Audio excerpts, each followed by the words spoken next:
ساری دنیا پر نظام سرمایہ داری چھایا ہوا ہے۔ نظام سرمایہ داری کیا ہے؟ ایک مزدور محنت کرتا ہے، کاشتکار ہل چلاتا ہے، سال بھر محنت کے بعد اس میں سے کچھ پیدا ہوتا ہے، ظاہر ہے کہ اس کی محنت کا نتیجہ ہے، اس کا محصل اس کو ملنا چاہیے۔ ٹھیک ہے، دنیا کا ہر قانون، انصاف کا ہر تقاضا یہی چاہے گا کہ جس نے یہ محنت کی ہے اس کو اس کا محصل ملنا چاہیے، لیکن نہیں، ایک نظام اور ہے۔ وہ نظام یہ ہے، کوئی شخص کسی طرح سے کچھ دولت اکٹھی کر لیتا ہے، دولت اکٹھی کر کے ایک ٹکڑا زمین خرید لیتا ہے، یا اس کو پھر وراثت میں وہ مل جاتا ہے، اس زمین کا مالک ہو جاتا ہے۔ خدا کی پیدا کردہ زمین جو تمام نوع انسانی کے لیے ذریعہ معاش تھی، زندگی کی رزق کا ذریعہ تھی، اس کا وہ مالک بن جاتا ہے۔ مالک کیا ہے؟ وہ چار پیسے جو اس نے جمع کیے، کسی طرح اکٹھے کیے، چھینے، جھپٹے، کسوٹے، اور اس سے ایک قطعہ زمین خرید لیا۔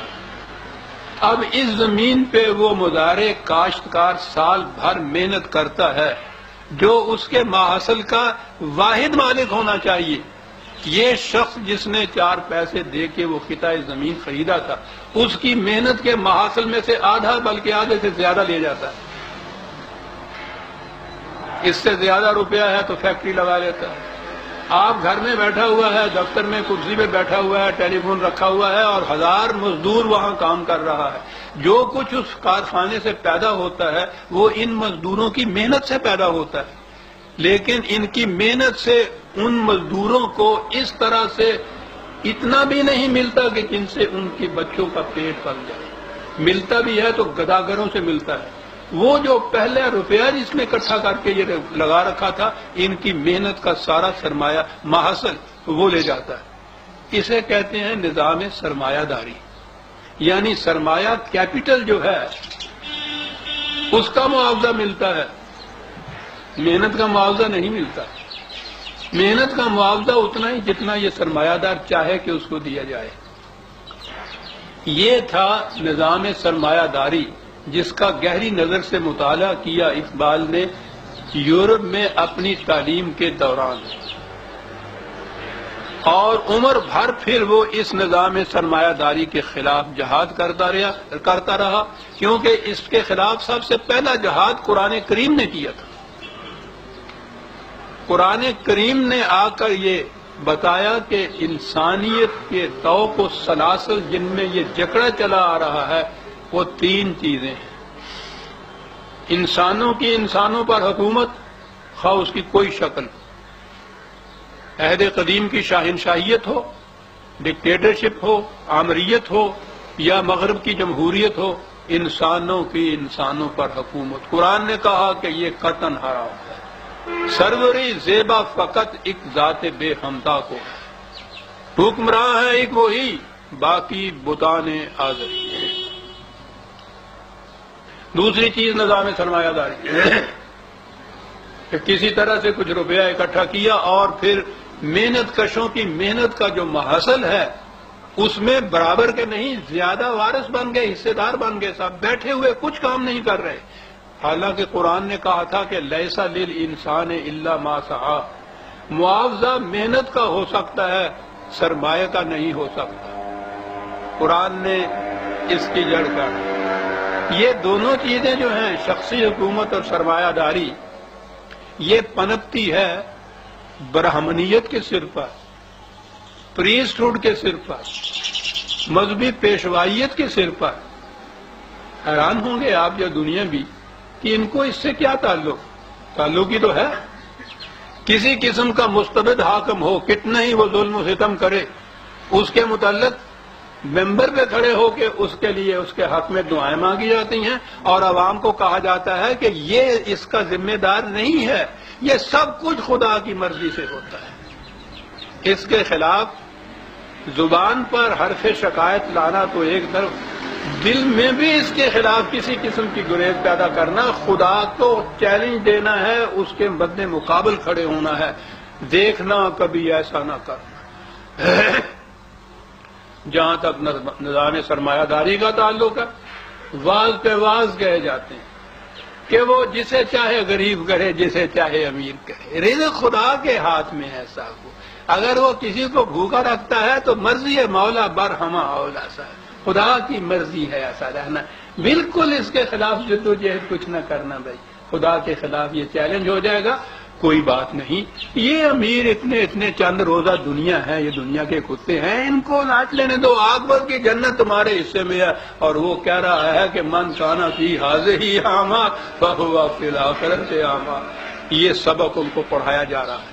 یاد رکھیے عزیزان من، انسانوں کی مستبد حکومت، سرمایہ داری نظام کی خونہ شامیاں، یہ صرف برہمنیت یا مذہبی پیشوائیت کی اس باز کے سر کے اوپر پنپ سکتی ہیں، ورنہ اگر انہیں بتایا جائے کہ یہ لوگ ہیں جو تمہارے رزق پہ ہاتھ ڈال رہے ہیں، کوئی بھی ان کو نہ چھوڑے، سلاتے چلے جاتے ہیں، تھپکیاں دیے چلے جاتے ہیں، اٹھنے نہ پائے۔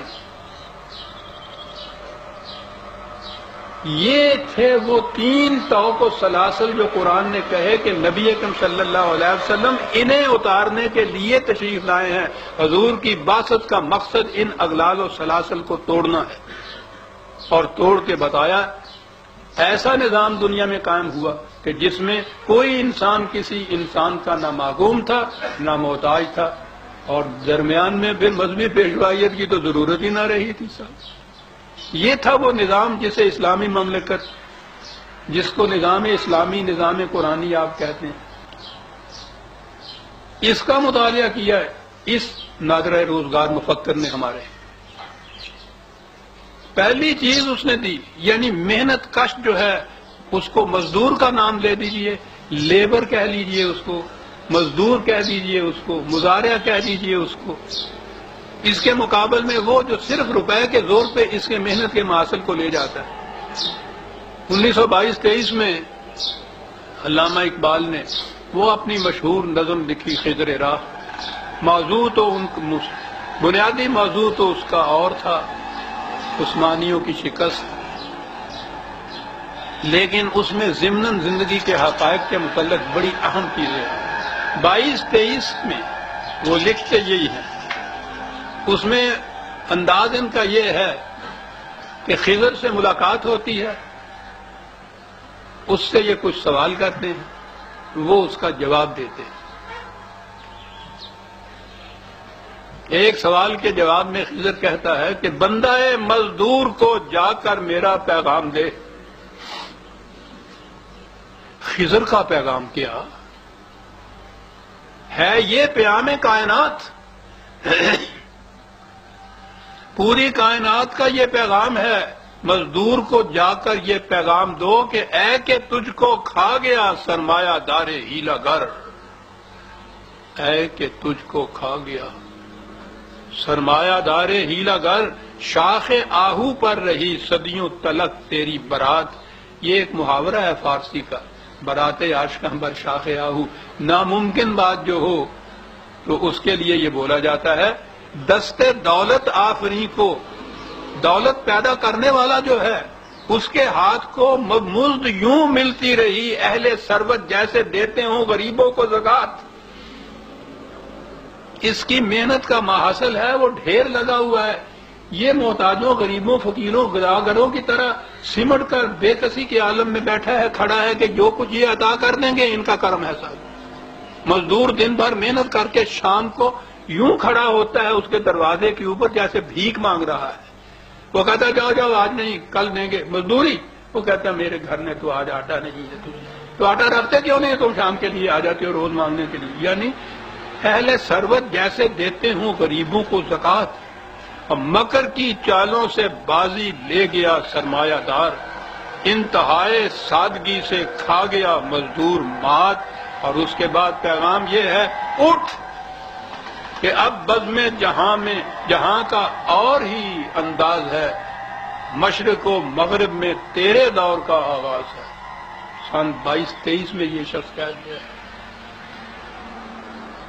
کیا کہیں گے اس کے متعلق کہ یہ آسمانی ما فوق الفطر باتوں، مابہیات اور وہ میٹا فزکس جسے کہتے ہیں، اس کے مسائل حل کر رہا تھا۔ 22-23 میں کہہ رہا ہے مزدور کو کہ اٹھ کے اب بزم جہاں میں اور ہی انداز ہے، جہاں کا اور ہی انداز ہے، مشرق و مغرب میں تیرے دور کا آغاز ہے۔ آپ دیکھتے ہیں کہ آپ ساری دنیا کے اندر لیبر کس طرح سے کسی نہ کسی حد تک جاگ اٹھی ہے، اٹھ کھڑی ہوئی ہے۔ 22 میں کوئی اس کا تصور نہیں کر سکتا تھا کہ ایسا بھی ہو سکے۔ اسی زمانے میں روس سے کمیونزم کی آواز اٹھی۔ کمیونزم کے اندر جتنے اسقام تھے، جتنی کمزوریاں تھیں، ان کو تو ایک ایک کر کے بعد میں اقبال نے خود گنایا اور کہا کہ یہ کامیاب نہیں ہو سکتی۔ لیکن یہ جو اس کا بنیادی اصول تھا کہ نظام سرمایہ داری کا ہم نے تختہ الٹ دینا ہے، یہ وہ چیز تھی کہ اقبال کو یہ بات پسند آئی کہ اس سے دنیا کے نظام میں کچھ تبدیلی آ سکتی ہے۔ قرآن کا نظام یہ ہے، میں نے عرض کیا کہ سرمایہ کاری کا نظام ہے کہ اپنی ضرورت سے زیادہ دولت اس کو کہیں انویسٹ کیا جائے، زمین خریدی جائے، کاروبار کیا جائے، کسی کو قرضہ دیا جائے، ملز اور فیکٹریاں لگا لی جائیں، اپنی ضرورت سے زیادہ فالتو۔ نظام سرمایہ داری کی بنیاد سرپلس منی پہ ہوتی ہے، اپنی ضرورت سے زیادہ فاضلہ دولت، اسی کو انسان انویسٹ کرتا ہے نا۔ قرآن کریم کا نظام یہ ہے، یسألونک ماذا ينفقون قل العفو، یہ پوچھتے ہیں تجھ سے یہ رسول کہ ہم کتنا دوسرے محتاجوں، معذوروں، ضرورت مندوں کی مدد کے لیے دے دیں۔ ان سے کہو کہ جتنا تمہاری اپنی ضرورت سے زیادہ ہے وہ سب کا سب وہ رکھنا تم نے کہے کے لیے ہے، تمہاری ضرورتوں کی ذمہ داری تو مملکت نے اپنے سر پہ لے رکھی ہوئی ہے، وہ دو۔ اسے کہتے ہیں العفو قرآن کی اصطلاح میں۔